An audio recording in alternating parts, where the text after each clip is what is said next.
नमस्कार विद्यार्थी मित्रांनो, मी सुनील जाधव क्लासेसच्या या यूट्यूब चॅनलवरती आपलं सहर्ष स्वागत करतो.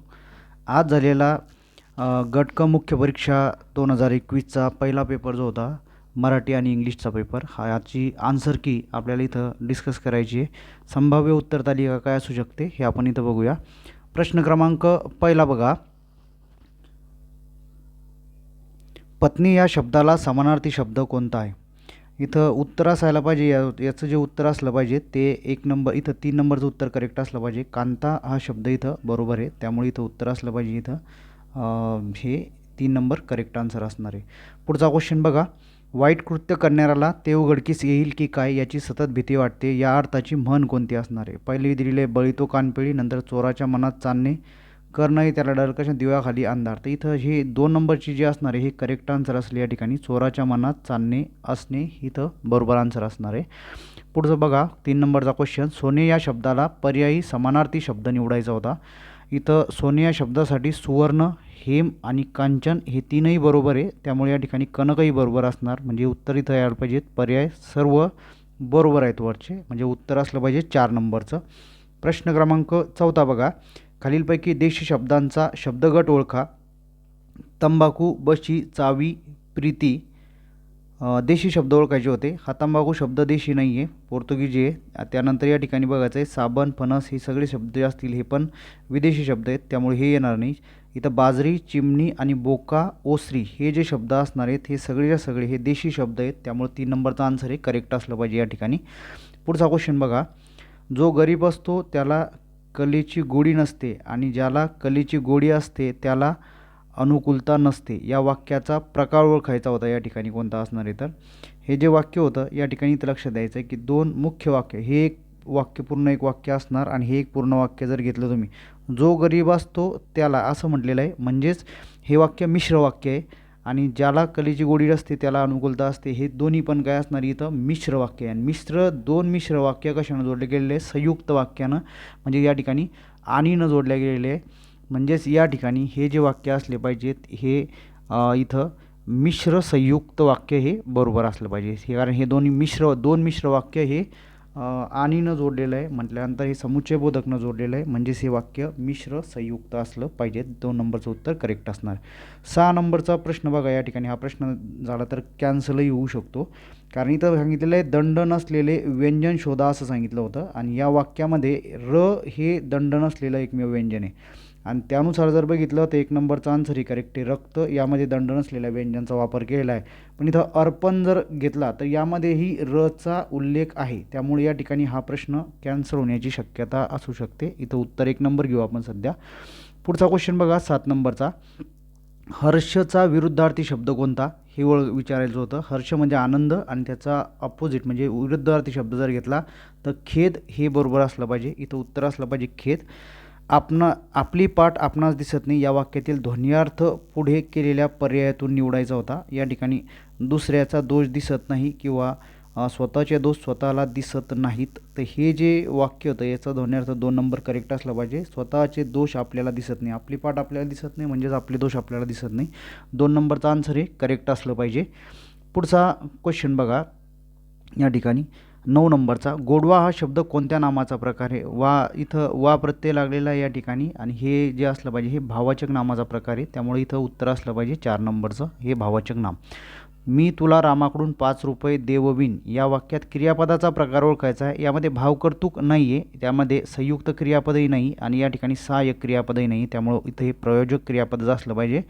कारण सिद्ध धातूनुसार याच्यामध्ये सिद्ध करता आणि साधित करता आहे, आणि सिद्ध आणि साधित करते हे फक्त प्रायोजक क्रियापदामध्येच असतात, त्यामुळे हे जे वाक्य असलं पाहिजे हे प्रायोजक क्रियापदाचं वाक्य असलं पाहिजे. पुढचं वाक्य पहा 11 नंबरचं, पारध्याकडून मोर पकडला गेला, या वाक्यातील प्रयोगाचा उपप्रकार ओळखायचा होता. या ठिकाणी कडून हा शब्द लागलेला आहे कर्त्याला, आणि हे जे वैशिष्ट्य असतं हे कर्मकर्तरी, ज्याला आपण नवीन कर्मणी असं म्हणतो, जो इंग्लिशमधून मराठीत आलेला प्रकार असणार आहे हा कर्मकर्तरी प्रयोग असला पाहिजे. 3 नंबरचा आन्सर करेक्ट असणार आहे या ठिकाणी. पुढचा क्वेश्चन बघा, पुढचा क्वेश्चन 12 नंबरचा, अमृत अमृतसाठी जर जोडी लावायची म्हटलं तर अमृतचा अर्थ काय होतो या ठिकाणी सुधा हे 4 नंबरसोबत जोडी लावायची आणि याच्यानुसार जर आपण आन्सर जर ओळखायचा असेल तर ए इथं 4 नंबर दिलेला आहे आणि हा 2 नंबर 4 आहे. या दोन्ही ऑप्शनला काय करा तुम्ही इलिमिनेट करा. नंतर इथं पाहायचं पोपट यासाठी शुक हा शब्द समानार्थी शब्द आहे त्यामुळे एक असला पाहिजे. बीच्या जागी एक. इथं या ऑप्शनही काय होतं इलिमिनेट म्हणजे 1 नंबरचं ऑप्शन जे असलं पाहिजे ते करेक्ट आन्सर असलं पाहिजे या प्रश्नासाठी. आणि अनल म्हणजेच याचा अर्थ होतो विस्तव आणि चंद्र म्हणजेच काय होतं तर हिमांशू. तर अशा पद्धतीनं हा प्रश्नाचं उत्तर हे 1 नंबर असलं पाहिजे. पुढचा क्वेश्चन बघा. अफलातून जुलूम आणि कबूल हे शब्द कोणत्या भाषेतील आहे?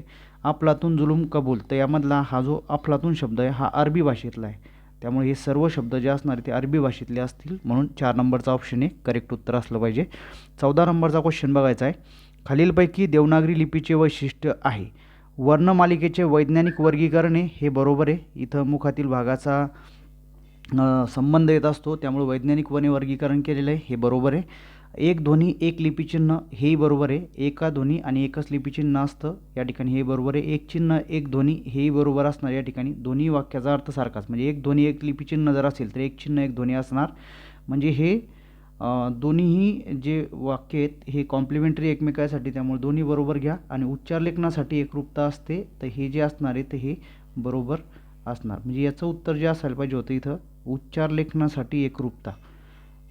तर ह्याचं उत्तर माझ्या मते सर्व बरोबर यायला हवं. बघू आन्सर काय देतात. तर 4 नंबरचा पर्याय हा करेक्ट असला पाहिजे. पुढचा क्वेश्चन पहा.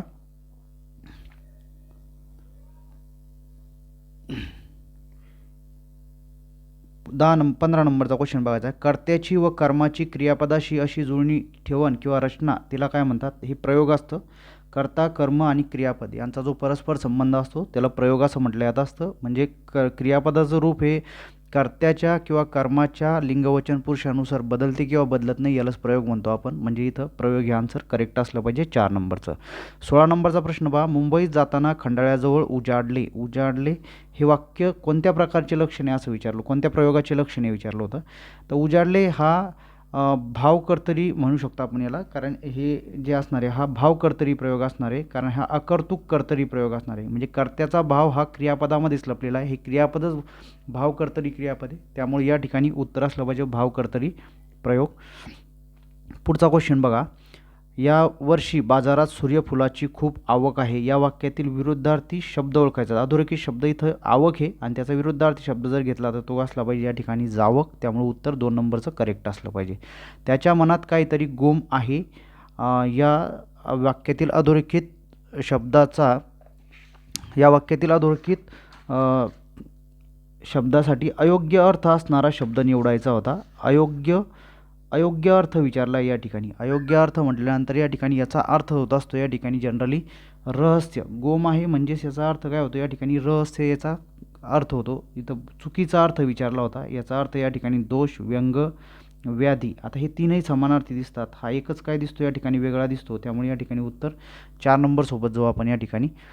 त्यानंतर ज्या वाक्यातील क्रियापदाच्या रूपावरून अमुक केले असते तर अमुक झाले असते अशी अट किंवा संकेत दर्शवला असतो त्यालाच कोणत्या प्रकारचे वाक्य म्हणतात. इथं वाक्यातच दिलेलं आहे पहा संकेत असं म्हणतात. म्हणजेच कोणतं असलं पाहिजे संकेतार्थी.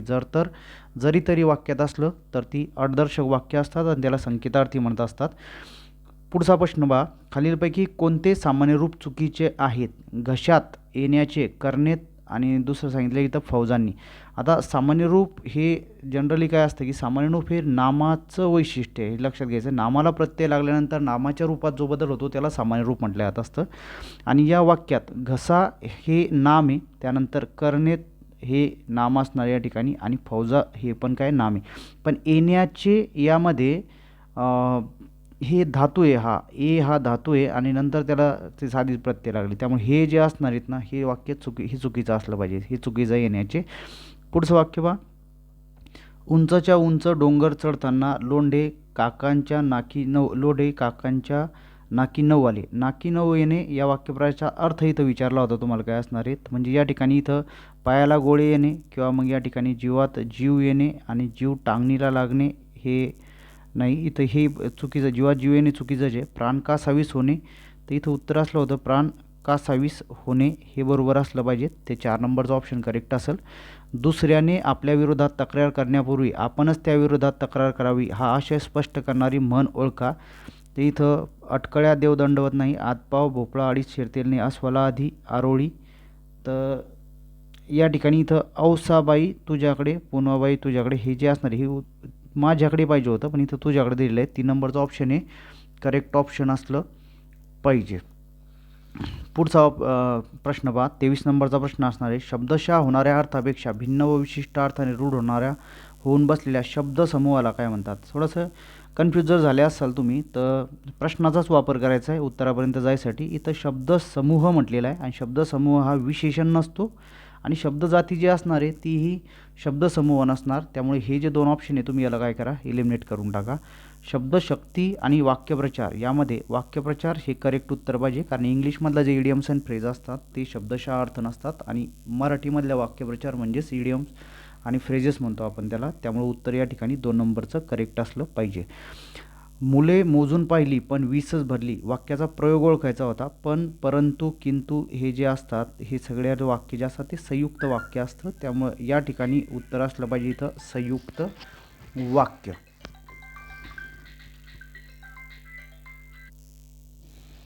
24 नंबरचं उत्तर असलं पाहिजे 2 नंबर, ते संयुक्त वाक्य असणार आहे. पुढचा क्वेश्चन बघा या ठिकाणी 25 नंबरचा क्वेश्चन आहे. या ठिकाणी खालील शब्दसमूहापैकी अंशाभ्यस्त शब्दसमूह ओळखा. अंशाभ्यस्त म्हणजेच काय की जो शब्द रिपीट होताना थोडासा बदलून येत असेल त्याला अंशाभ्यस्त शब्द असं म्हटलं जात असतं, म्हणजे जसाच तसा रिपीट झालेला दिसणार नाही.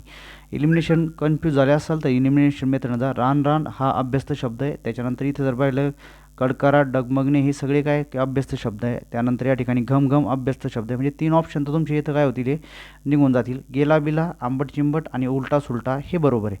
ते हे 1 नंबरचं ऑप्शन जे असणार इथं करेक्ट असणार. रसिक हा शब्द उपसर्ग घटित. आता शब्दाच्या अगोदर काय असतं, उपसर्ग लागत असतो आणि शब्दाच्या पाठीमागे इथं प्रत्यय असतो. तर या शब्दाचा जर तुम्ही विग्रह केला तर रस अधिक काय असणार इथं ईक येता, म्हणजे ईक हा काय या ठिकाणी प्रत्यय आहे. त्यामुळे या ठिकाणी हा प्रत्यय घटित शब्द असला पाहिजे. इथं 4 नंबरचा ऑप्शन जे आहे ते करेक्ट असणार आहे.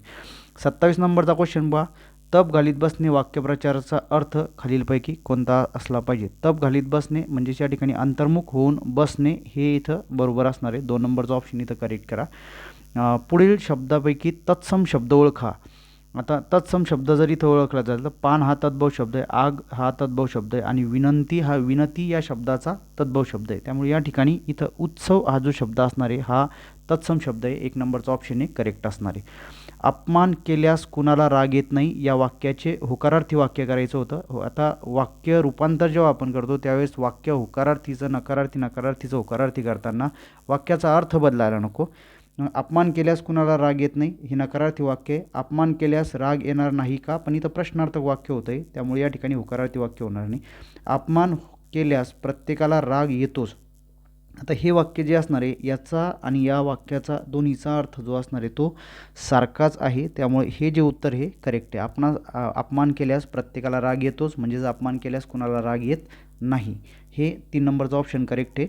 तो उत्तीर्ण झाल्यामुळे सर्वांना आनंद झाला या वाक्याचा प्रकार ओळखायचा होता. या ठिकाणी तो उत्तीर्ण झाल्यामुळे सर्वांना आनंद झाला या वाक्यामध्ये उत्तीर्ण होणारा कर्ता म्हणजे उद्देश एकच आहे आणि या वाक्यामध्ये क्रियापदही एकच आहे. त्यामुळे या ठिकाणचं हे जे वाक्य असलं पाहिजे हे केवळ वाक्य असणार आहे. इथं 2 नंबरचं ऑप्शन जे आहे ते करेक्ट असणार. पुढचा क्वेश्चन बघा या ठिकाणी. पुढचा क्वेश्चन या ठिकाणी बंडा देसायाच्या अकाली निधनानंतर वाड्यातल्या बेराडा करूनच वाड्याचा ताबा मिळवला या आशयाची योग्य म्हण ओळखा. इथं काय इथं गोगलगायन पोटात बाहेर चोराच्या चांदण्यात नाही. इथं 3 नंबरचं ऑप्शन करेक्ट आहे. आयत्या बिळावर नागोबा हे 4 नंबरचं जे ऑप्शन आहे ते करेक्ट असलं पाहिजे. पुढचा 32 नंबरचा क्वेश्चन बघा, आई बापासारखीच मुले असतात या आशयाची स्पष्ट करणारी म्हण कोणती आहे. 3 नंबरची म्हण बरोबर या ठिकाणी खान तशी माती. पुढचा क्वेश्चन पहा, 33 नंबरचा प्रश्न होता, प्रथमग्रासे मग शिका पात या म्हणीचा अर्थ लक्षात घ्यायचा या ठिकाणी. आणि म्हणचा अर्थ जो असतो हा जसा तसा नसतो, त्याच्यामध्ये थोडासा फिरून अर्थ असतो. पहिल्या घासाला मधमाशी सापडली असा अर्थ होणार नाही. घशाला आनंद झाला ह्याचाही काय अर्थ लागत नाही. घशाची चव चांगली असते हे नाही. एखादी चांगली गोष्ट सुरू होतानाच त्यात विघ्न येणे हे 2 नंबरचं ऑप्शन जे आहे ते इथं करेक्ट आन्सर असलं पाहिजे. पुढचा क्वेश्चन बघा 34वा, नामाच्या व सर्वनामाच्या ठिकाणी संख्या सुचवण्याचा धर्म असतो त्यास रिकामी जागा असे म्हणतात. नामाच्या सर्वनामाची संख्या सुचवण्याचा धर्म म्हणजेच काय? वचन, एकवचन, द्विवचन, अनेकवचन. त्यामुळे या ठिकाणी इथं वचन हे करेक्ट असलं पाहिजे. 35 पहा, ज्याने आपल्या मुलीला कालच सासरी पाठवली न, त्याने आपल्या मुलीला कालच सासरी पाठवली. या वाक्यातील प्रयोग ओळखायचा होता. कर्तुकर्म, कर्तुकर्मभाव, कर्मभावे आणि कर्तुभावे असे प्रयोग इथं सांगितलेले. पण या प्रश्नाचं उत्तर लिहिताना इथं लक्षात घ्यायचं आहे की तुम्ही एलिमिनेशन मेथडने इथं जायला पाहिजे होतं. कारण जर संकर प्रयोगामध्ये जर कर्तू जर असेल या ठिकाणी, तर मग कर्ता हा तो वाक्याचा कर्ता नेहमी द्वितीय पुरुष असतो, तू किंवा तुम्ही असतो. त्यामुळे इथे हे ऑप्शन ऑलरेडी काय होतात की इलिमिनेट होतात. हे जे कर्तुभावे, त्याच्यानंतर इथं कर्तुकर्मभाव आणि कर्तुकर्मसंकर हे इथं असणं शक्यच नाही. आता इथं उत्तर एकच असलं पाहिजे, कर्मभाव संकर हे बरोबर आहे. आणि कर्मभाव संकरनुसार लक्षात घ्यायचं आहे की या ठिकाणी कर्त्याला प्रत्यय लागलेला आहे, या ठिकाणी कर्माला प्रत्यय लागलेला आहे, त्यामुळे हा भावी प्रयोग आहे. आणि इथं मुलीला या कर्मानुसार, इथं कोणाला म्हटल्यानंतर कर्म इथं मुलीला आहे. आणि या कर्मानुसार काय बदलतं आहे तर क्रियापदाची मांडणी ही कर्मानुसार आहे, कर्मानुसार बदललेलं क्रियापद आहे. त्यामुळे या ठिकाणी उत्तर हे कर्मभाव संकर प्रयोग असलं पाहिजे. उत्तर 3 नंबरचं करेक्ट आहे. 36 नंबरचा क्वेश्चन बघा, धातूला विविध प्रत्यय लागून क्रिया अपुरी दर्शवणाऱ्या शब्दांना काय म्हटलं जात असतं? हे धातुसाधित, हे बरोबर आहे. या ठिकाणी धातुसाधिताची ती व्याख्या आहे.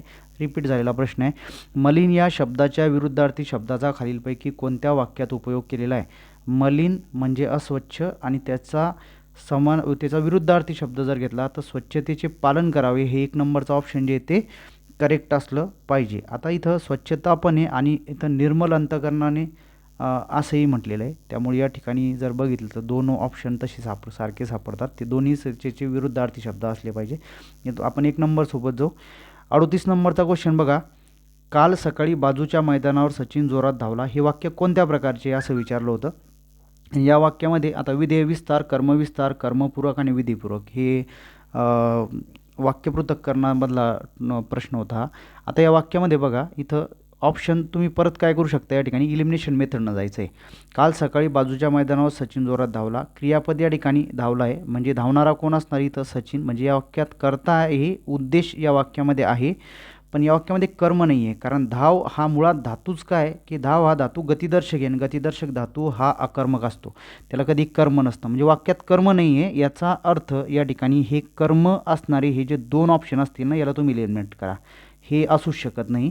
आणि विधीपूरक म्हणजेच काय की या वाक्यात विधिविशेषण असलं पाहिजे, म्हणजे सचिन या नामाबद्दल विशेष माहिती सांगणारा शब्द हा त्याच्या समोर आला पाहिजे होता. पण या ठिकाणी इथं विधिपूरकही या वाक्यात नाही. त्यामुळे हे जे वाक्य असणार आहे इथं 4थं ऑप्शन पण एलिमिनेट होतं. आणि हे जे होतं इथं काल सकाळी म्हणजे केव्हा, बाजूच्या, कोठे, मैदानावर समजा या ठिकाणी, आणि कसा धावला? जोरात धावला. तर हे सगळे क्रियाविशेषणं आहे आणि क्रियाविशेषणं हे विधेय विस्ताराचं काय करत असतात? काम करत असतात. त्यामुळे इथं उत्तर 1 नंबरचं करेक्ट असलं पाहिजे. विधेय विस्तार प्रकारचं हे वाक्य असलं पाहिजे. 39 नंबरचा क्वेश्चन बघा, शेतकऱ्यांना मिळणारे सरकारी कर्ज हिला तगाई असं म्हटलं जात असतं. बऱ्याच वेळेस रिपीट झालेला प्रश्न होता हाही. शिडीवर चढून डबा काढ या वाक्यातील अधोरेखित शब्द कोणत्या प्रकारचा आहे? तर शिडीवर असं म्हटलेलं आहे. प्रश्न विचारा क्रियापदाला, कोठे चढून असा प्रश्न विचारावा लागेल. आणि याचं जे उत्तर असतं ते नेहमी क्रियाविशेषण अव्यय असतं. त्यामुळे या ठिकाणी उत्तर हे क्रियाविशेषण अव्यय आहे. जर फक्त अंडरलाईन वर या शब्दाखाली केलेली असती तर मग त्याचं उत्तर हे शब्दयोगी अव्यय आलं असतं. पण या ठिकाणी हे क्रियाविशेषण अव्यय आहे. त्यामुळे इथं उत्तर 1 नंबरचं असलं पाहिजे.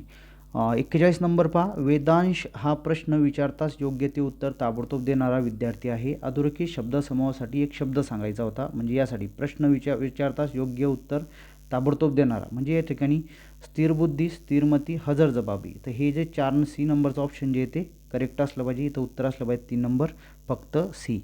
देवी अधिक औदार्य या पोट शब्दातून तयार होणारा योग्य जोड शब्द इथं ओळखायचा होता. आता देवी अधिक औदार्य यामध्ये ही संधी कोणती पाहायचं आहे? इथं व अधिक या ठिकाणी ई येणार आणि नंतर या ठिकाणी औदार्य हा शब्द आलेला आहे. या ईच्या ऐवजी या ठिकाणी य झालेला आहे आणि देव्यौदार्य असा हा शब्द इथं तयार होईल. या यमध्ये हा ओ मिळून जाईल आणि यानुसार जर बघितलं तर मग आता ही संधी जी असणार आहे ही यनादेश संधी आहे, म्हणजे जिथं ईचा य झाला पाहिजे. आता यामध्ये य नाही, यामध्ये य नाही, यामध्ये य नाही, यामध्ये य आहे, त्यामुळे 4 नंबरचं ऑप्शन जे होतं ते करेक्ट आन्सर असलं पाहिजे. 43 नंबरचा क्वेश्चन बघा. खाली होकारार्थी वाक्याचे नकारार्थी वाक्य करायचं होतं. लोकांचे अज्ञान पाहून मला दुःख होते. आता होकारार्थीचं नकारार्थी करताना अर्थ बदलायला नको, म्हणजे वाक्य होकारार्थीचं नकारार्थी व्हायला पाहिजे पण वाक्याचा अर्थ मात्र सारखाच असला पाहिजे.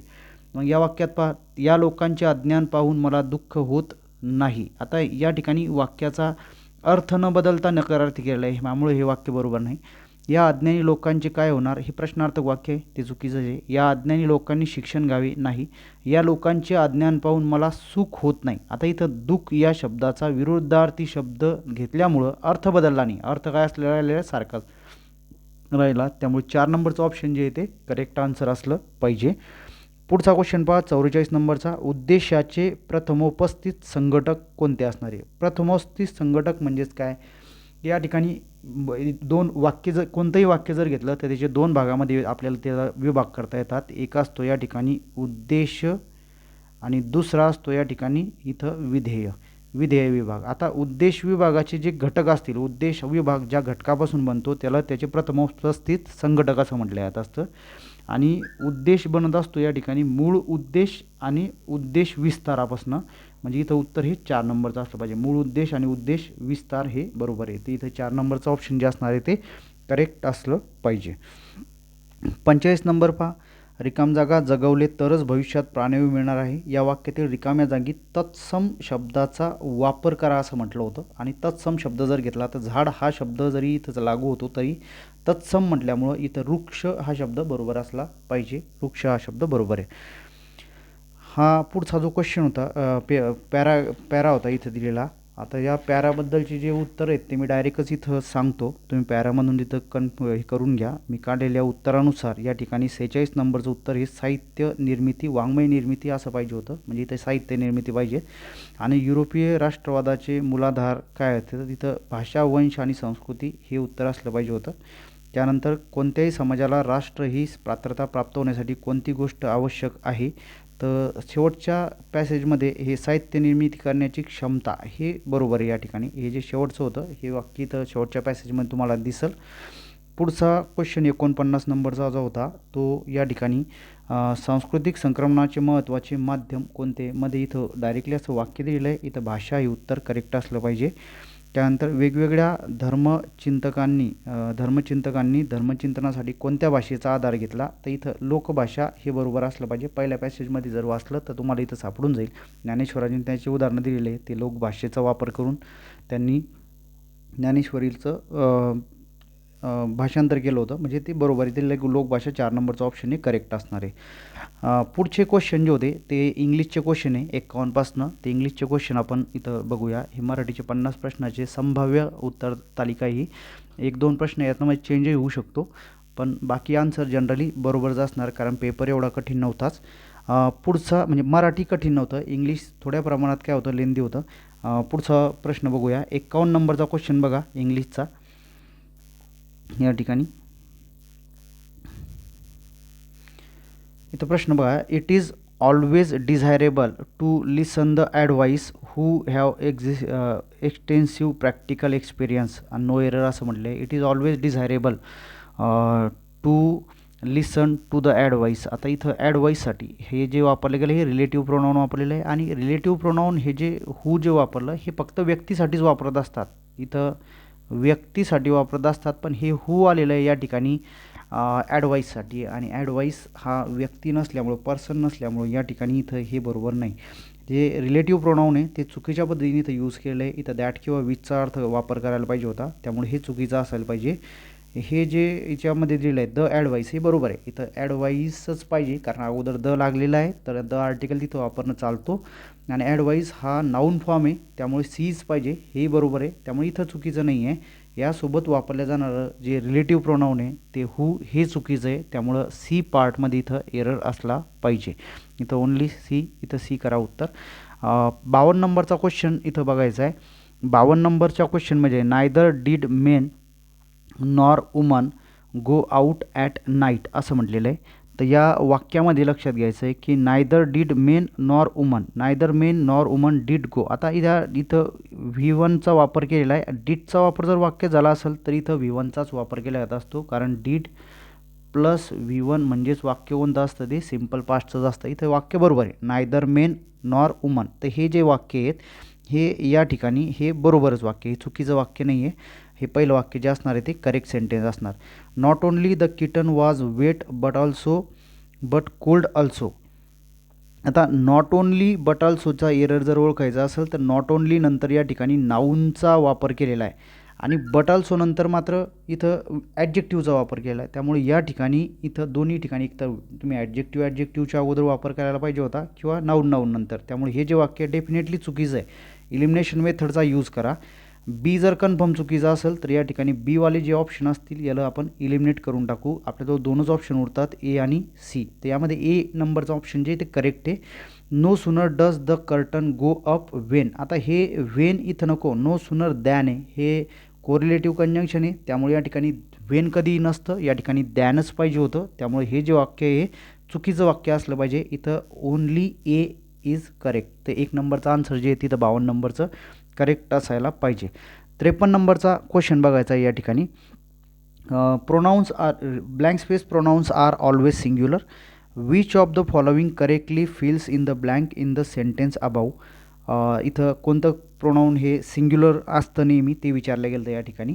तर इथं बघा रेसिप्रोकल जर म्हटलं तर इच ऑदर आणि वन अनदर हे 2 व्यक्तींसाठी वापरलेलं असतं, त्यामुळे हे प्ल्युरल असणार, हे सिंग्युलर नाही.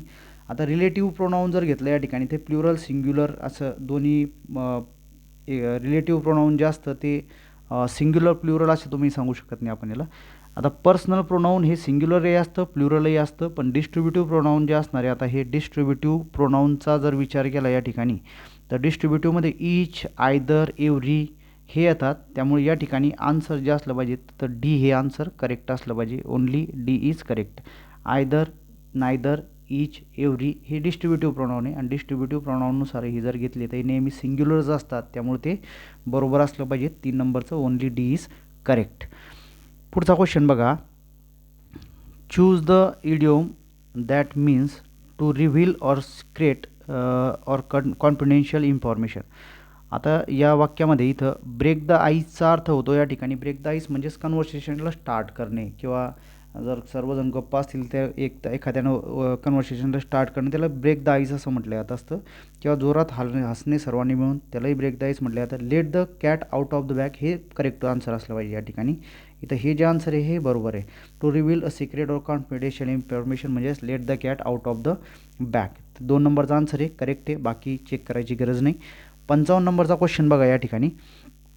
55 नंबरचा क्वेश्चन या ठिकाणी चूज द करेक्ट सेंटेन्स. आता पहिलं ट्राय अँड कम टुमारो. तर हे वाक्यामध्ये इथं ट्राय अँड कम टुमारो नाही, इथं कम अँड ट्राय टुमारो पाहिजे होतं, त्यामुळे इथं सिक्वेन्स चुकलेला होता त्याचा. इथं कम अँड ट्राय टुमारो हे असं पाहिजे होतं, म्हणजे 1 नंबरचा ऑप्शन आहे चुकीचं आहे. I felt sure he would die and his money would go to his son. आता या प्रश्नाच्या याच्यानुसार आता हे दुसरं ऑप्शन समजा तुम्हाला कन्फ्यूज जात असेल तर तिसरा ऑप्शन आपण वाचून घेऊ. The Pandit read the first Mantra and the bride groom read the second. आता या वाक्यामध्ये हे लगेच समजतं की वाक्य चुकीचं आहे, कारण इथं जर तुम्ही बघितलं तर पंडित इथं हा सिंग्युलर आहे. सिंग्युलर सब्जेक्ट असताना इथं रीड्स असायला पाहिजे होतं, इथं यस किंवा यस प्रत्यय लागला पाहिजे होता. म्हणजे सी नंबरचं ऑप्शन जे आहे ते कन्फर्म चुकीचं आहे, कारण इथं द ब्राईड ग्रूम जरी घेतलं तरी ते सिंग्युलरचे. त्यामुळे या ठिकाणी काय असायला पाहिजे होतं रीड द फर्स्ट मंत्रा. ते एक मिनिट, बी आणि सी. सॉरी 55 नंबरचा जो क्वेश्चन होता त्यामध्ये हे वाक्य बरोबर. रीड हे V2 असू शकतं, कारण इथं रीड, रेड आणि रीड अशा पद्धतीने जर घेतलं तर हे रीड बरोबर असू शकणार. या ठिकाणी V2 घेतला तरी ते बरोबर येऊ शकतं, त्यामुळे याला बरोबर घ्या. आणि यानुसार जर बघितलं तर सी हा या ठिकाणी तसं काही दिलेलं नाही, सी तर बरोबरच आहे. सी आणि सी. मग बी जे ऑप्शन असणार आहे ते या ठिकाणी इथं बी आणि सी या ऑप्शनसोबत जावं लागेल. बी आणि सी आपण करेक्ट घेऊ. हा प्रश्न थोडासा संदिग्ध वाटला मला. बघू आन्सर काय येणार. आपल्या ह्याच्या आन्सर कीनुसार संभाव्य आन्सर बी आणि सी असणार. पुढं बघता येईल. 56 नंबरचा क्वेश्चन बघा. Find the correct indirect speech sentence विचारलं होतं. He said I shall go home. Indirect स्पीचमध्ये या ठिकाणी इथं लक्षात घ्यायचं आहे की सब्जेक्ट इथं यामध्ये जिथं चेंजेस होणार तिथं अंडरलाईन करून घेऊ. शॉलमध्ये चेंजेस होणार आहे, शॉल गोमध्ये आयमध्ये चेंजेस होणार आहे. तर ही सेज इथं वापरता येणार नाही, याला इलिमिनेट करून टाका. ही सेड आणि इथं दोन ठिकाणी सेज आहे, याला पहिलेच इलिमिनेट करा. हे दोन ऑप्शन असू शकत नाही. ही सेड दॅट इथपर्यंत बरोबर आहे. इथं ही वापरला कारण इथं थर्ड पर्सन घ्यावं लागणार, इथं थर्ड पर्सन घेतलेलं आहे, हेही बरोबर आहे. पण इथं शॉल गोच्या ऐवजी या ठिकाणी वुड गो पाहिजे होतं, परत शॉल गो येणार नाही, त्यामुळे हे ऑप्शन इलिमिनेट होतं. आन्सर असलं पाहिजे या ठिकाणी 3 नंबरचं आन्सर जे असणार आहे ते करेक्ट आन्सर असलं पाहिजे. तर या प्रश्नाचं जे उत्तर असणार आहे ते 3 नंबरचं करेक्ट आन्सर आहे. पुढचा क्वेश्चन बघा या ठिकाणी 57 नंबरचा. Had he not sent money on time the poor farmer blank space he son. इथं फिल इन द ब्लँकमध्ये हे कंडिशनल सेंटेन्स होतं. Had he not sent money याचाच अर्थ होतो if he had not sent. If he had not sent म्हणजे had plus V3चा वापर झाला पहिल्या वाक्यामध्ये. पास्ट परफेक्ट वापरला. पहिल्या वाक्यात जर पास्ट परफेक्ट वापरला असेल तर दुसऱ्या वाक्यामध्ये वूड हॅव प्लस V3चा वापर केला जाणार. आणि यामध्ये इथं वूड हॅव बीन लॉस्ट म्हटलं, इथं वूड हॅव लॉस्ट हे करेक्ट असलं पाहिजे. त्यामुळे 2 नंबरचं ऑप्शन जे आहे तिथं करेक्ट आन्सर असलं पाहिजे. पुढचा क्वेश्चन बघा. Fill in the blank. Many people are painting their. आता इथं सारखेच वाक्य दिले, पूर्ण ऑप्शन आहे जवळपास. इथं बघा many people are painting their houses white this days. तर हे वाक्य हे जे असणार आहे हे बरोबर असणार आहे. देअर हाऊसेस त्याच्यानंतर या ठिकाणी व्हाईट आणि दिस डेज हे ऑप्शन 3 नंबरचं जे ऑप्शन होतं ते करेक्ट असलं पाहिजे या ठिकाणी. Their houses white this days. पुढचा हे बघा. मेनी पीपल आर पेंटिंग, हां बरोबर. 59 नंबरचा क्वेश्चन बघायचा या ठिकाणी. After years go of built she finally decided to make a clean breast of her involvement in the scandal and confess everything to the authorities. What does the phrase make a clean breast of mean. या वाक्याचा अर्थ होतो after years of guilt म्हणजे भरपूर दिवसाच्या नंतर तिला जेव्हा गिल्ट फील झाला. She finally decided to make a clean breast of involvement in the scandal. मग स्कॅन्डलमध्ये इन्व्हॉल्व होती हे तिनं मान्य केलं, कन्फेस करून टाकलं सर्वांसमोर. अशा पद्धतीचा या वाक्याचा अर्थ होतो. मेक अ क्लीन ब्रीस्ट ऑफचा अर्थ होतो या ठिकाणी to reveal or confess something. हे 2 नंबरचं ऑप्शन जे असणार आहे ते करेक्ट ऑप्शन या ठिकाणी 2 नंबरचं ऑप्शन करेक्ट घ्या. पुढचा हे बघा क्वेश्चन नंबर 60 या ठिकाणी. The doctor advise his patient where he should go for a holiday. इथं आयडेंटिफाय द, पहिले हे बघा ही ओळ महत्त्वाची. Identify the sentence with the adverb clause असं म्हटलेलं. इथं ॲडव्हर्ब क्लॉजचं सेंटेन्स इथं ओळखायचं होतं कोणतं असलं पाहिजे. तर आता या ठिकाणी बघा इथं the doctor advise his patient where he should go to holidays. पहिला जो ऑप्शन असणार आहे ते ॲडव्हर्ब प्लेसचं या ठिकाणी ऑप्शन आहे. त्यामुळे हे जे होतं या ठिकाणी इथं हे ऑप्शन करेक्ट आहे. 1 नंबरचं उत्तर जे आहे ते बरोबरच असलं पाहिजे. म्हणजे ए या वाक्यामध्ये इथं ऑप्शनमध्ये ह्या 2 ऑप्शनमध्ये ए आहेच नाही, त्यामुळे याला काय करा तुम्ही इलिमिनेट करा. बी आणि डी इथं असणारच नाही, त्यामुळे बी आणि डीला काय करा आपण या ठिकाणी इलिमिनेट करून टाकू. इथं हू वापरला होता म्हणजे या ठिकाणी हा ॲडव्हर्बियल क्लॉज नाही. दुसरं वाक्य बघा या ठिकाणी पुढचं. It is a pity that you could not come. आता या वाक्यातही हे प्रश्न थोडासा कन्फ्यूज करणारा क्वेश्चन या ठिकाणी. Although airplanes were crash accidents are rare. तर हे डी पण नाही आहे. तर या वाक्यात फक्त एकच ॲडव्हर्बियल इथं 2 ॲडव्हर्बियल क्लॉज आहेत. दॅट हे पण बरोबर आहे. सी नंबरचं ऑप्शन करेक्ट घ्या. It is pity that you could not come. तर सी नंबरचं करेक्ट येईल. तर मग यानुसार जर बघितलं तर ए आणि सी हे जे आन्सर असणार आहे हे करेक्ट असलं पाहिजे. 61 नंबरचा क्वेश्चन बघायचा या ठिकाणी. Fill in the blank with the correct option given below. Manisha will blank space the price which 61 नंबरचा क्वेश्चन बघा. Fill in the blank with the correct option given below. Manisha will accept the price which is declared yesterday. आता या वाक्यात accept हे स्पेलिंगनुसार जर बघितलं तर हे बरोबर आहे. एक्सपेक्टही असू शकतं पण एक्सपेक्टचं स्पेलिंग चुकलेलं आहे, त्यामुळे हे ऑप्शन इथं येणार नाही. 2 नंबरचं ऑप्शन करेक्ट असलं पाहिजे. Find the correct option of the question tag for they will fail. They will fail या ठिकाणी इथं क्वेश्चन हा जो सेंटेन्स आहे ते पॉझिटिव्ह आहे, तर इथं टॅग असला पाहिजे निगेटिव्ह. आणि विल नॉट किंवा ओंट हे बरोबर असलं पाहिजे. म्हणजे या ठिकाणी ओंट दे आणि विल नॉट दे हे जे ऑप्शन आहे ते सी आणि डी हे करेक्ट आहे. त्यामुळे या ठिकाणी ऑप्शन असलं पाहिजे C and D are correct. तर ओनली 3 हे उत्तर करेक्ट असलं पाहिजे. तर 3 नंबरचा आन्सर करेक्ट आहे. 63 नंबरचा क्वेश्चन बघा इथं. I knew that he has ill but I did not know that he suffered from cancer. The above sentence एक्झॅम्पलाइज.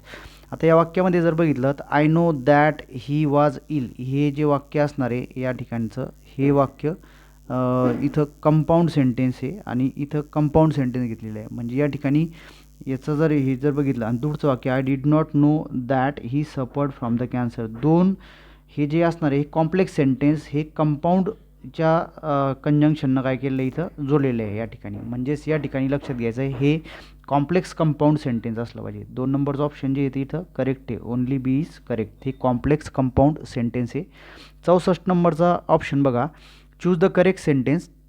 या ठिकाणी कॅन यू इथं काय विचारलं होतं करेक्ट सेंटेन्स विचारलं. Can you tell me why you are interested in an administrative career. आता या वाक्यामध्ये सुरुवात बघा इथं कॅननं सुरुवात झालेली आहे म्हणजे हेल्पिंग वर्बनं सुरुवात झाली म्हणजे इथं क्वेश्चन मार्क असलं पाहिजे हे बरोबर. इथपर्यंतचा पॉईंट करेक्ट आहे. दुसरं बघा कॅन यू टेल मी व्हाय. आता इथं जे वापरलं गेलं व्हाय हे या वाक्यामध्ये या व्हायच्या नंतर सेंटेन्स पॅटर्न असला पाहिजे तरच वाक्य काय असतं करेक्ट असतं. आता हे बरोबर. इथं यू आर इंटरेस्टेड ही जर सेंटेन्स पॅटर्न आहे सब्जेक्ट आहे वर्ब आहे हे सेंटेन्स पॅटर्न आहे त्यामुळे हे ऑप्शन जे आहे ते करेक्ट आहे 1 नंबरचं. आणि can you tell me why you are late. आता या वाक्यामध्ये बघा इथं कॅननं सुरुवात झालेली आहे क्वेश्चन मार्क असणं करेक्ट आहे आणि व्हायच्या नंतर या ठिकाणी परत इथं लक्षात घ्यायचं आहे की इथं सेंटेन्स पॅटर्नच वापरला गेला त्यामुळे 2 नंबरचं ऑप्शन जे आहे ते करेक्ट ऑप्शन असलं पाहिजे. सी नंबरचं ऑप्शन बघा. Do you think does your name indicate your personality. आता इथं डूपासनं सुरुवात झालेलं वाक्य इथं क्वेश्चन मार्क इथपर्यंत बरोबर आहे पण या वाक्यामध्ये इथं do you think does your. आता या ठिकाणी इथं लक्षात घ्यायचं आहे की इथं काय पाहिजे होतं हे सेंटेन्स पॅटर्न का पाहिजे होता इथून पुढं. इथं क्वेश्चन पॅटर्न वापरला गेला परत. Do you think your name indicates your personality हे पाहिजे होतं म्हणजे डज इथं नको आणि या ठिकाणी इथं इंडिकेट्स युअर पर्सनॅलिटी असं पाहिजे होतं म्हणजे हे वाक्य चुकीचं आहे. आपलं करेक्ट सेंटेन्स ओळखायचं होतं ए आणि बी हे करेक्ट असलं पाहिजे म्हणजे 2 नंबरचं ऑप्शन जे येते इथं करेक्ट असणार आहे. पुढचा क्वेश्चन बघा. 65 नंबरचा क्वेश्चन आहे. Fill in the blanks with the correct pair of articles in the following sentence. Death of the prime minister is being graved by many people in UK. आता UK जर घेतलं तर हे अशा देशाचं नाव आहे की ज्यामध्ये कॉमन नाऊनचा समावेश होतो त्यामुळे या ठिकाणी नेहमी काय असणार इथं द लागणार. The UK the USA. 2 नंबरचं ऑप्शन द इथं आहे त्यानंतर या ठिकाणी इथं आहे हे ऑप्शनला काय करा तुम्ही इलिमिनेट करा आणि इथं the death of the prime minister correct असलं पाहिजे त्यामुळे या ठिकाणी उत्तर हे 2 नंबरचं करेक्ट असणार. 66 नंबरचा क्वेश्चन बघा. Choose the correct idioms and fill in the blank. The president was blank space and lived beyond his tenure. आता या ठिकाणी लक्षात घ्यायचं प्रेसिडेंट वाज हेल अँड हर्टी पाहिजे होतं या ठिकाणी म्हणजे हेल्दी अँड स्ट्रॉंग असा अर्थ होतो त्याचा आणि live beyond the his tenure म्हणजे याच्यापेक्षा ते जास्त जगले टेन्युअरपेक्षा त्यामुळे ते 1 नंबरचं ऑप्शन जे होतं ते करेक्ट होतं.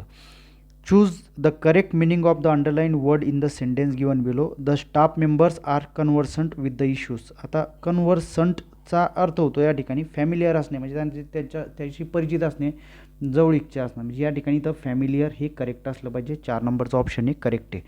पुढचा क्वेश्चन बघा. My father select the correct meaning of the underline idioms. Idiom in the given sentence. My father burnt his finger by interfering in his neighbours affairs म्हणजे शेजारच्यांच्या भांडणामध्ये गेल्यानंतर त्यांना पश्चाताप. इथं बर्न हिज फिंगरचा अर्थ याच्या वाक्यावरून जर घेतला तर या ठिकाणी got himself into trouble हे जे असणार आहे हे करेक्ट आहे. 2 नंबरचं ऑप्शन जे असणार ते या ठिकाणी करेक्ट आन्सर असलं पाहिजे. 69 नंबरचा क्वेश्चन बघा. Choose the one word which is closest to the opposite in the meaning of the underline word in the given sentence. आता इथं the leader was pragmatic in his approach to the people's problem.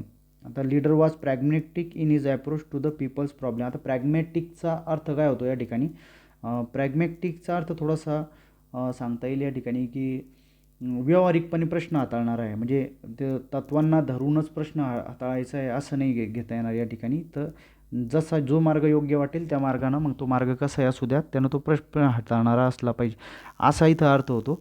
म्हणजेच याच्या opposite जर गेलं तर मग तत्वाला धरून असा जर शब्द जर घेतला तुम्ही तर इथं आयडियलिस्टिक हा त्याचा अपोजिट वर्ड इथं which is the closet opposite म्हटलेलं आहे. अपोजिट मग इथं कोणता येतो आयडियलिस्टिक. तर इथं प्रॅग्मॅटिकचा अपोजिट आयडियलिस्टिक असला पाहिजे त्या दृष्टीनं. म्हणजे 4 नंबरचा ऑप्शन एक करेक्ट आहे. 70 नंबरचा क्वेश्चन बघा.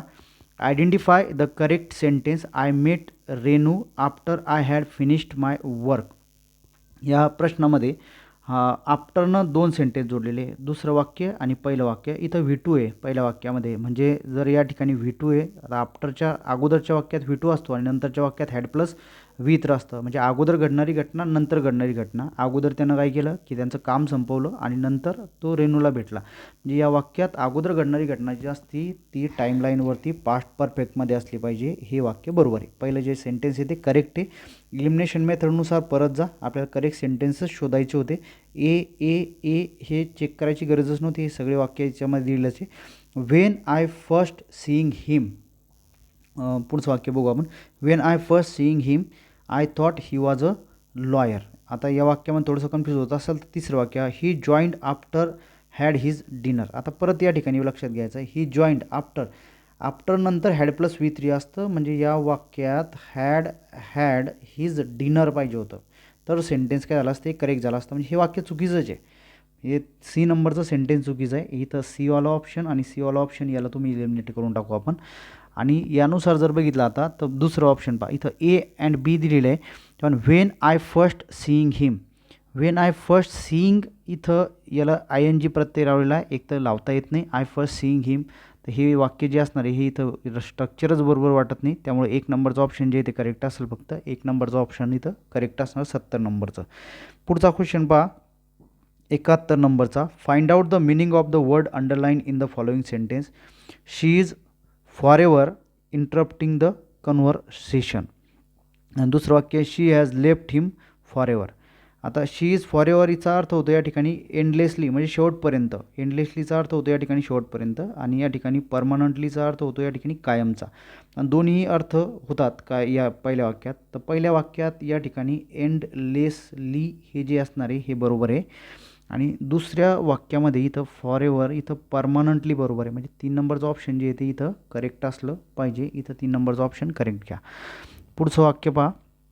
Identify the verb form of the underline word following. इथं स्विमिंगचा वर्ड फॉर्म कोणता आहे बघायचा. तर एकतर हे इन्फिनिटिव्ह नाही हे जिरंट आहे.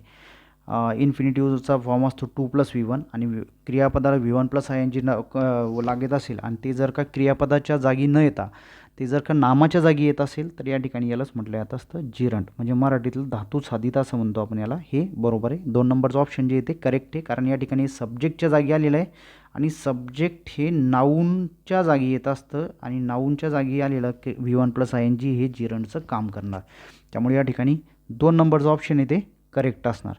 73 नंबरचा क्वेश्चन बघायचा आहे पुढचा.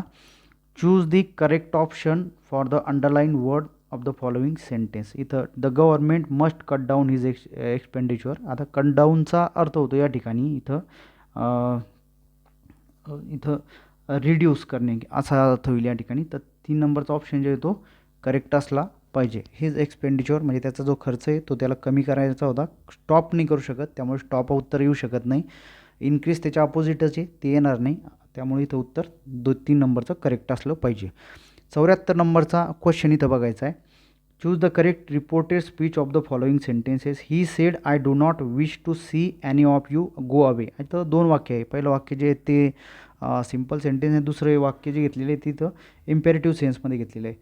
मग या वाक्यामध्ये जिथं अंडरलाईन होती तिथं आपण पहिले चेक करू. या ठिकाणी सेड इथं यामध्ये जो कंजंक्शन असलं पाहिजे ते दॅटच असलं पाहिजे. इथं दॅटचा वापर केलेला आहे. इथं दॅटचा वापर केला आहे. He said I do not wish to see any of you. आता या वाक्यात ही सेड किंवा टोल्ड वापरू शकता तुम्ही या ठिकाणी. हे बरोबर आहे. इथपर्यंत आपल्याला समजत नाही. पण आय डू नॉटच्या जागी इथं ही पाहिजे होता. थर्ड पर्सन झाला पाहिजे. इथं हिचा वापर झाला. इथं हिचा वापर झालेला आहे. या वाक्यातही हिचा वापर केला आहे. या वाक्यातही हिचा वापर झालेला आहे. नंतर डू नॉट विश म्हटल्यानंतर या ठिकाणी झालं पाहिजे तिथं डिड नॉट विश. तर इथं डिड नॉट विश आणि या ठिकाणी डिड नॉट विश हे बरोबर आहे. To see any of them. आता इथं यू होतं, याला पण कशामध्ये कन्वर्ट करावं लागेल, थर्ड पर्सनमध्ये कन्वर्ट करावं लागेल. म्हणजे या ठिकाणी to see any of them, इथंही देम वापरलेलं आहे, any one of them, to see them. तर हे वाक्याला इलिमिनेट करा इथं, आणि see any one of them इथंही बरोबर आहे. मग आता दुसरं पुढचं वाक्य पाहायचं आहे. आता हे जे वाक्य आहे गो अवे, हे इम्पेरेटिव्ह सेन्समध्ये म्हणजे इम्पेरेटिव्ह वाक्य आहे म्हटल्यानंतर या ठिकाणी इथं ordered them to go away पाहिजे होतं. हे एक नंबरचं ऑप्शन जे ते करेक्ट आहे. पनिश्ड अँड टोल्ड हे इथं येणार नाही, त्यामुळे ऑप्शन एक नंबरचं हे करेक्ट ठरणार. एक नंबरचं ऑप्शन करेक्ट आहे. 75 नंबरचा क्वेश्चन बघा. Choose the correct sequencing of the following sentence. The students are, इथं आर आहे, त्याच्यानंतर इथं V1 प्लस आय एन जी आलेला आहे. इथं वर्ब आहे बघा, म्हणजेच आरच्या नंतर V1 plus I N G असतो. The students are solving the questions इथपर्यंत, म्हणजे हा एक नंबरचा ऑप्शन असला पाहिजे डी. डीपासून सुरुवात झाली पाहिजे. डी डी डी आणि डी, चारही ठिकाणी डीच होतं. पुढच्या ह्याच्यामध्ये बघा, solving the question with the help of. आता इथं 2 नंबरवर यायला पाहिजे इथं ए, विथ द हेल्प ऑफ. आता ए कुठं आहे बघा, याला इलिमिनेट करा. डीच्या नंतर इथं ए हे असणार, याला इलिमिनेट करा. हे 2 उरले. नंतर इथं with the help of the teacher, हे 3 नंबरचं करेक्ट असलं पाहिजे, म्हणजे इथं सी असलं पाहिजे. हे ऑप्शन करेक्ट आहे आपलं. इथं 2 नंबरचं ऑप्शन इथं करेक्ट आहे. आणि फॉर द लास्ट 2 hours इथं हे शेवटचं ऑप्शन असणार, त्यामुळे उत्तर इथं 2 नंबरचं करेक्ट असलं पाहिजे. 76 नंबरचा क्वेश्चन बघा. Choose the one word substitute for the people living in the same age. People living in the same age म्हणजे समकालीन म्हणू शकता तुम्ही, आणि त्या अर्थाचा शब्द येथे कंटेम्पररीज. कंटेम्पररीचा अर्थ होतो या ठिकाणी समकालीन. 77 नंबरचा प्रश्न बघा. After years of searching for answers she had an epiphany and finally understood the true meaning of happiness. Which phrase represent the word epiphany. आता इपिफॅनी या शब्दाचा अर्थ या वाक्यानुसार, after years of searching the answers she had an epiphany. Epiphany हा जो शब्द आहे याचा अर्थ होतो साक्षात्कार होणे, असा अर्थ आहे या ठिकाणी. आणि साक्षात्कार होणे आणि नंतर मग तिला ते हॅपीनेसचा मंत्र कळाला, असा तिचा अर्थ उराला. आता या वाक्यानुसार जर बघितलं साक्षात्कारानुसार, तर याचं जे आन्सर्स असलं पाहिजे होतं ते आन्सर असणार या ठिकाणी. इथं एक नंबरचं ऑप्शन काय, a sudden realisation of insight, a feeling confusion uncertainty, state of complete contentment नाही, आणि स्ट्रॉंग सेन्स ऑफ इम्पॅथी हे ऑप्शन नाही आहे. कंटेंटमेंट हे नाही येणार. सडन रिअलायझेशन ऑफ इनसाईट हे ऑप्शन अर्थानुसार जर गेले तर हे करेक्ट आहे, त्यामुळे या ठिकाणी 2 नंबरचं ऑप्शन जे एक नंबरचं ऑप्शन जे ते करेक्ट असणार. 78 नंबरचा क्वेश्चन बघा. He must be asleep for there is no light in this room. The underline conjunction in the sentence above expresses blank space and hence is called blank space conjunction. आता हे जे वाक्य आहे, ही must बी sleep, तो झोपलेला असावा या ठिकाणी, आणि इथं फॉर तर पुढच्या वाक्यात दिलं आहे की there is no light in this room, म्हणजे या ठिकाणी लक्षात घ्यायचं आहे की त्या लाईटच्या ह्याच्यात लाईट बंद आहे, म्हणजे या वाक्याचा परिणाम इथं इंटरफेरन्स आहे या वाक्यामध्ये. इथं सरळ की या वाक्याचा इंटरफेरन्स इथं आहे, म्हणजे परिणाम हा समोरच्या वाक्यामध्ये दिसतो.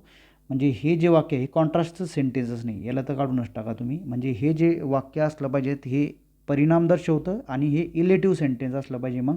आणि हे जे कंजंक्शन आहे त्यालाच इलेटिव्ह कंजंक्शन असं म्हटलं जात असतं. एका वाक्याचा परिणाम जेव्हा दुसऱ्या वाक्यात असतो तेव्हा. त्यामुळं आन्सर एक नंबरचं ए बरोबर आहे. Only A is correct. 2 नंबरचं ऑप्शन जे आहे ते करेक्ट ऑप्शन असलं पाहिजे. 79 नंबरचा क्वेश्चन बघा. Everybody blank space pick the truth. आता हे जर तसं पाहिलं शूड, वूड, विल आणि मे. आता इथं शूड वापर बरोबर आहे, कारण या ठिकाणी शूडचा वापर केल्यानंतर हे सजेशन्स ठरतं, आणि सजेशन्ससाठी या ठिकाणी ॲडवाईस सजेशन जर असेल तर तिथं शूडचा वापर केला जातो. 1 नंबरचा ऑप्शन हे करेक्ट आहे. 80 नंबरचा क्वेश्चन बघा. इथं इग्नोरंटचा अर्थ जर इथं काय म्हटलं, pairs with the correct meaning, समानार्थी शब्द ओळखायचे होते. इग्नोरंटचा अर्थ होतो या ठिकाणी इथं अनइन्फॉर्म. इग्नोरंट म्हणजे अनइन्फॉर्म, अज्ञानी. इमिनंट, आणि इमिनंटचा अर्थ जर इथं घेतला तर इमिनंटचा अर्थ होतो या ठिकाणी स्पष्ट, असा अर्थ होतो इमिनंटचा. आणि स्पष्ट म्हटल्यानंतर याच्यानुसार काय असलं पाहिजे या ठिकाणी, याचा हे लागेल ॲप्रोचिंगसोबत, स्पष्ट ॲप्रोचिंग या ठिकाणी इमिनंट ॲप्रोचिंग. ऑब्स्टिनेटचा अर्थ काय होतो या ठिकाणी, की ऑब्स्टिनेटचा अर्थ होतो हट्टी असणं, हट्टीपणा. मग या ठिकाणी स्टबन, ताठर. स्टबनचा अर्थ होतो ताठर या ठिकाणी, याच्यानुसार जर गेलं. प्रुडंट म्हणजेच काय, की प्रुडंटचा अर्थ होतो या ठिकाणी शहाणा, हुशार, आणि त्यानुसार वाईज हे बरोबर असलं पाहिजे. म्हणजे याचं उत्तर जर बघितलं तर 2, त्याच्यानंतर यायला पाहिजे इथं 4, 2 4 इथं आन्सर पाहिजे या ठिकाणी 2, त्यानंतर यायला पाहिजे या ठिकाणी 4, नंतर इथं 1 2 4 1 बघा इथं कुठं इथं 2 4 1 आणि 3 हे जे 1 नंबरचं ऑप्शन आहे ते इथं करेक्ट ठरतं. त्यामुळे 80चं उत्तर हे 1 नंबर असलं पाहिजे. पुढचा ऑप्शन बघा, पुढचा क्वेश्चन बघा. Choose the meaning of the underline idioms. How can you trust a man who plays fast and loose. इथं करप्ट नेचर नाही होणार या ठिकाणी. याचा अर्थ काय होतो या ठिकाणी, प्लेस फास्ट अँड लूज म्हणजेच याचा अर्थ होतो या ठिकाणी की एखाद्या व्यक्ती शब्द बदलणारा व्यक्ती जो असतो लगेच, की एकदा काही बोलणारा नंतर काय बोलणार, याच्यासाठी वापरलं fast and loose. Who is not existing नाही, हे येणार नाही. विशियस म्हणजे या ठिकाणी इथं एकतर लबाड असं होऊ शकतं, ह्या विषयाचा अर्थ लबाड होतो. आणि says one thing and does अनादर, तर इथं हे 4 नंबरच्या ऑप्शनसोबत आपण जाऊ. इथं 3 किंवा 4 ऑप्शन असला पाहिजे, पण 90% उत्तर हे says one thing and does अनादर हेच असलं पाहिजे. पुढचं बघा, 82 नंबरचा क्वेश्चन आहे. It is I who am to blame, it is I who is to blame, it is me who is to blame आणि it is I who is to blamed. तर या वाक्यात इट इज आयची रचना जेव्हा असते आणि पुढं जर समजा इथं रिलेटिव्ह प्रोनाऊन जर आला असेल तर मग त्यानुसार रिलेटिव्ह प्रोनाऊनच्या नंतर येणारं हे जे व्हर्ब असतं हे या सब्जेक्टनुसार असलं पाहिजे, अगोदरच्या या आयनुसार असलं पाहिजे, अगोदर येणाऱ्या नाऊननुसार किंवा प्रोनाऊननुसार असलं पाहिजे. मग हे जे पहिलं वाक्य हे करेक्ट आहे, it is I who am to blame. 1 नंबरचं सेंटेन्स हे करेक्ट असलं पाहिजे. उत्तर या ठिकाणी हेच बरोबर आहे. 3 नंबरचं ए ओनली 1 नंबर करेक्ट ठरतं. बाकीच्या याच्यात तसं नाही, जे इथं ई झालेलं आहे इलिमिनेट करा, इथं इलिमिनेट करा, तिन्ही ठिकाणी इलिमिनेट होऊन जाईल आणि उत्तर तुमचं 1 नंबरचं करेक्ट असलं पाहिजे. पुढचा क्वेश्चन बघा, match the word from A with their meaning from B. Annihilate. आता ॲनिहिलेटचा अर्थ जर घेतला तर इथं संपुष्ट करणे, नष्ट करणे असा अर्थ होतो. टू डिस्ट्रॉय कम्प्लिटली हे बरोबर. इथं 4 नंबर सोबत लावा. 4 नंबरचा ऑप्शन कुठे, इथं 4 नंबर आहे, इथं 4 नंबर आहे, 1 नंबरला इलिमिनेट करून टाका. सेलिबेसी म्हणजे ब्रह्मचार्य आणि याच्यानंतर स्टेट ऑफ रिमेनिंग अनमॅरिड, तर हे 3 नंबरसोबत उत्तर करेक्ट आहे. इथं 1 आहे, याला इलिमिनेट करून टाका. इथं 3 आहे, हे 4 नंबरचं ऑप्शन जे असणार आहे आपलं उत्तर आहे. सी नंबरचा ऑप्शन लागतो या ठिकाणी. इथं इनडिफेटेबल म्हणजे इनकॅपेबल ऑफ बिईंग टायर्ड, म्हणजे या ठिकाणी इथं न थकणारा. सोमनॅम्बुलिस्टचा अर्थ होतो one who walks in sleep. Repeat झालेला शब्द आहे, सर्व आहे. 1 नंबरचा ऑप्शन करेक्ट असला पाहिजे. 4 नंबरचा ऑप्शन हे करेक्ट आहे. पुढचा क्वेश्चन बघा, या ठिकाणी 84 नंबरचा क्वेश्चन आहे. Find out the correct meaning of the underline idiom in the given sentence. Why are you hanging back, you sing as well as anyone else. तर याच्यामध्ये उत्तर असलं पाहिजे या ठिकाणी हँगिंग बॅकचा अर्थ होतो हेजिटेट टू प्रोसीड. तर हे 2 नंबरचा आन्सर जे असणार इथं करेक्ट आहे. 1 नंबरचा ऑप्शन जे ते करेक्ट आहे. इथं हेजिटेट टू प्रोसीड हे करेक्ट असलं पाहिजे. If I had wings I would come flying to you. Which of the following condition is expressed by the sentence असं म्हटलेलं आहे या ठिकाणी. आधी इथं प्रोबेबल कंडिशन ही नाही आहे, कारण प्रोबेबल कंडिशन जर म्हटलं तर प्रेझेंट टेन्सची कंडिशन असली पाहिजे. लाईकली कंडिशन ही पण या ठिकाणी संभाव्य जी असते त्यालाच म्हटलं जात असतं, पण ही असंभाव्य अट ही या ठिकाणी इथं येणार नाही. आता ऑप्शनमध्ये कन्फ्युजन, इथं इम्प्रॉबेबल म्हटलेलं आहे आणि इथं इम्पॉसिबल असं म्हटलेलं आहे. आता ही शक्य नाही गोष्ट, यामुळे इथं इम्पॉसिबल कंडिशन आहे आन्सर करेक्ट आहे. Only A is correct. इथं ए आन्सर हे करेक्ट असलं पाहिजे. 86 नंबरचा क्वेश्चन बघा, select the idiom that means to try to achieve something that is difficult or unlikely. इडियम्सचा अर्थ ओळखायचा होता आणि to try to achieve something that is difficult or unlikely म्हणजे या ठिकाणी इथं बीट द डेड हॉर्स हे बरोबर आहे. म्हणजे निरर्थक एखाद्या गोष्टीचा पाठलाग करत राहणे, त्यातून काही मिळणार नाही अशा गोष्टीसाठी झटत राहणे हे याचा अर्थ होतो. त्यामुळे या ठिकाणी इथं 3 नंबरचं ऑप्शन हे करेक्ट असलं पाहिजे. Those who are in the art of flattery make a rapid progress in their life. आता या ठिकाणी those who are blank space in the art of flattery. फ्लॅटरीचा अर्थ होतो या ठिकाणी एखाद्याची स्तुती करण्यात पटाईत असलेला असा अर्थ होतो. मग याच्यानुसार जर गेलं दोज हू आर, आता ॲडॉप्ट जर म्हटलं तर इथं दत्तक घेणे असा अर्थ होईल. ॲडेप्ट हे बरोबर आहे, इथं ॲडेप्टच असलं पाहिजे. ॲडेप्टचा अर्थ काय होतो या ठिकाणी प्रवीण असणे किंवा कुशल असणे एखाद्या गोष्टीमध्ये, म्हणजे खुशामत करण्यात किंवा स्तुती करण्यामध्ये जर हे असला तर त्याचं प्रोग्रेस लवकर होतं असं वाक्य आहे. ॲडॉप्टचा अर्थ इथं येणार नाही. इथं ॲडॉप्टचा अर्थ जर घेतला तर जुळवून घेणे अशा संदर्भातला अर्थ येतो, त्यामुळे हे येणार नाही. आणि अबाउटचा अर्थ इथं बसत नाही, त्यामुळे इथं उत्तर 2 नंबरचं करेक्ट असणार आहे. ॲडेप्ट बरोबर आहे. Find out the correct meaning of the underline idiom in the given sentence. Unless a poet in his element he can not write a good poetry. In his element he एक phrase आहे आणि या फ्रेजचा जो अर्थ असतो तो अर्थ होतो या ठिकाणी की तो त्याच्या राईट मूडमध्ये असणे. इन द राईट मूड हे बरोबर आहे, म्हणजे त्याला कम्फर्टेबल पोझिशन किंवा सिच्युएशनमध्ये तो असणे यासाठी वापरले जात असतं इन द राईट मूड. 89चा क्वेश्चन बघा, प्रोनाऊन्सवरती होता. तिथं प्रोनाऊन्स कोणत्या प्रकारचे, डेमॉन्स्ट्रेटिव्ह प्रोनाऊन कोणतं असणार या ठिकाणी, जे दर्शवण्यासाठी वापरलं जातं त्यालाच म्हटलं जातं असं दिस आणि दॅट. आणि इम्फॅटिक प्रोनाऊन जे असणार आहे इथं सेल्फ हा प्रत्यय लागत असतो, माय सेल्फ आणि हर सेल्फ हे बरोबर आहे. इंट्रोगेटिव्ह प्रोनाऊन इथं इंट्रोगेटिव्ह वर्ड जे आहेत व्हॉट आणि विच हेच कार्य करतात. आणि इंडेफिनेट प्रोनाऊन्स म्हणून या ठिकाणी ॲनिवन एव्हरीथिंग असलं पाहिजे, अनिश्चित सर्वनाम. यानुसार जर बघितलं तर 4, 1, 2, 3 असं आन्सर करेक्ट असलं पाहिजे. इथं बघा 4 नंबरचं इथं 4, 1, 2, 3 हे 2 नंबरचं ऑप्शन जे आहे ते इथं करेक्ट असणार. 2 नंबरचं ऑप्शन इथे या प्रश्नाला करेक्ट आन्सर असणार आहे. पुढचा क्वेश्चन बघूया. इथं 90 नंबरचा क्वेश्चन आहे, identify the wrongly spelled word from the following sentence. Accept हे बरोबर आहे, ACCPT बरोबर आहे. अनसाइंड हे या ठिकाणी याचं स्पेलिंग चुकलेलं आहे.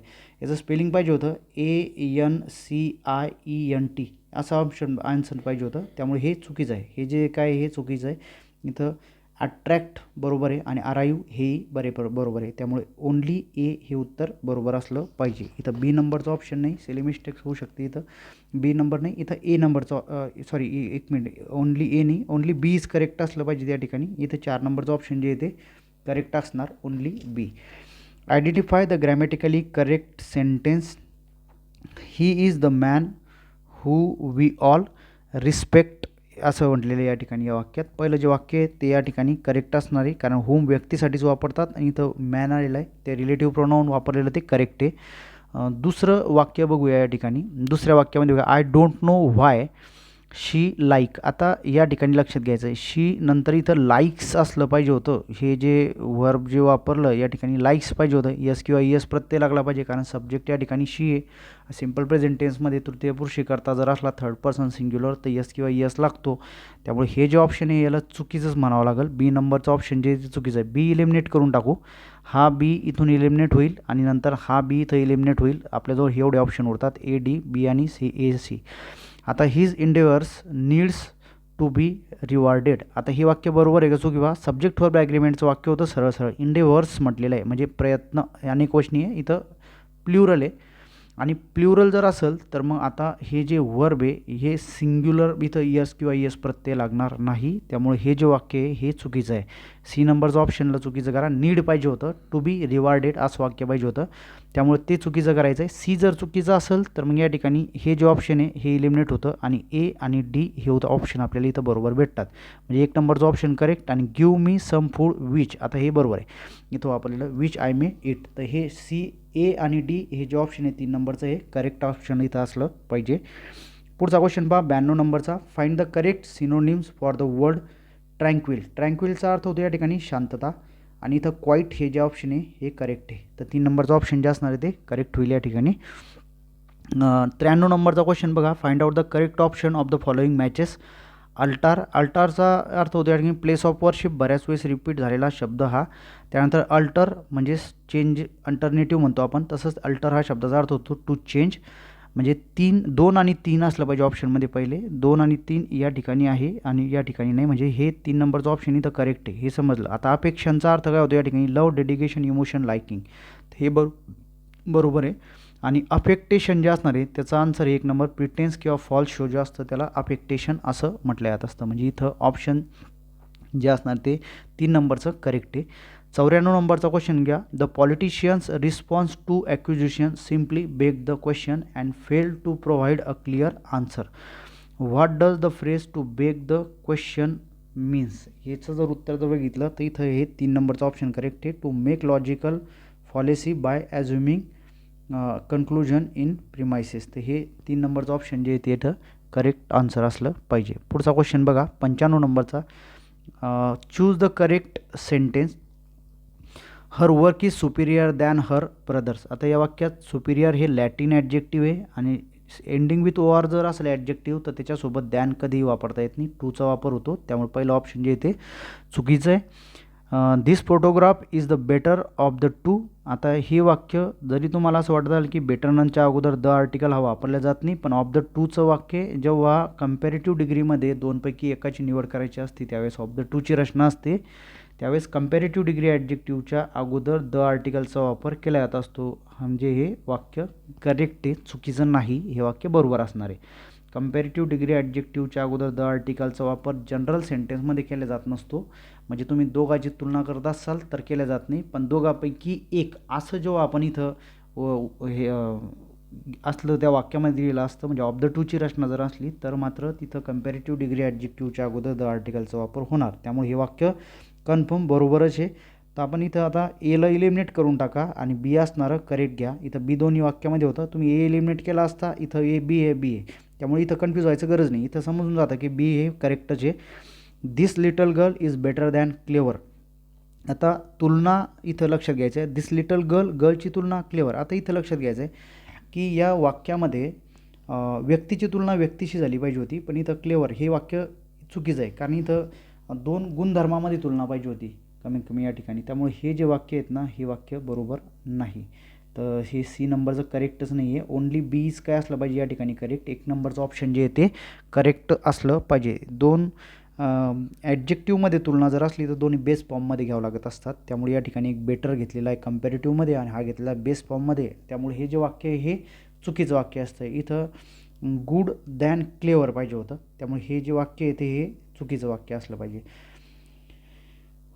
पुढचं अशा पद्धतीनं हा जो कंबाईनचा पेपर होता हा आपण इथं एक्सप्लेन केलेला आहे. पूर्ण आन्सर यामध्ये बघा, मॅक्झिमम यामध्ये जास्त बदलतील असं वाटत नाही.